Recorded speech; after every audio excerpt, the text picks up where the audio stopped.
So, Coach, are you happy with how off-season workouts have gone? Well, I think our guys have done a great job, in the weight room and working outside. Aaron Osmus has really gotten our guys bigger, stronger, faster.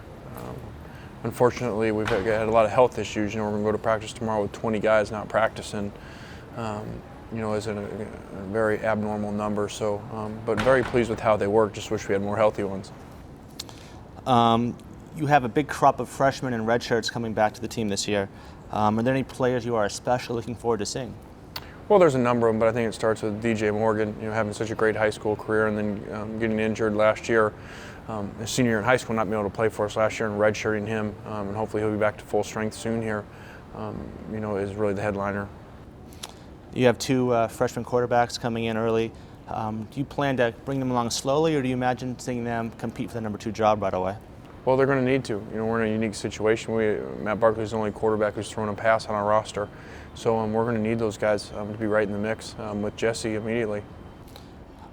How much do you expect to learn about your offensive line this spring? I know there's a lot of injuries on that position. Yeah, some new guys, 2 new junior college guys coming in that are going to have to be thrown in the mix right away. And then we're going to have to see, how they develop, how quick can they play, and figure out what are their best spots too. We're not going to, we're going to have very few guys that have taken many snaps. So it'll be an interesting spring, moving them around, trying them at different positions. How does that affect what you do offensively with so many new faces and uncertainty on that position? Yeah, we're going to spend a lot of time in 7-on-7, which is unfortunate from that aspect, but it's also good for our quarterbacks, with 3 young guys, getting them more reps and, some young backs too, and receivers. So, we'll just maximize what we can.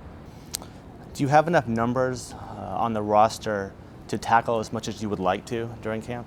No, but we're gonna still tackle some. We need to, and in fall, hopefully, when we get our numbers back up a little bit, we'll even be able to do more of that. Dion Bailey has moved from safety to linebacker. Are there any other position switches that we can see during? That's really the only major one as far as moving a scholarship player somewhere to a different position group, and that was to get us more speed at that position. And really, our outside linebacker and our down safety play similar spots. So there's not very much difference in a lot of areas. And finally, big picture, 15 practices from now, what do you hope to have accomplished? Well, I hope that our quarterback situation is we've figured out the backups. We know who our starter is. I hope that we've had some type of form take place up front in the offensive line, and then figure out our secondary, with some new guys back there as well.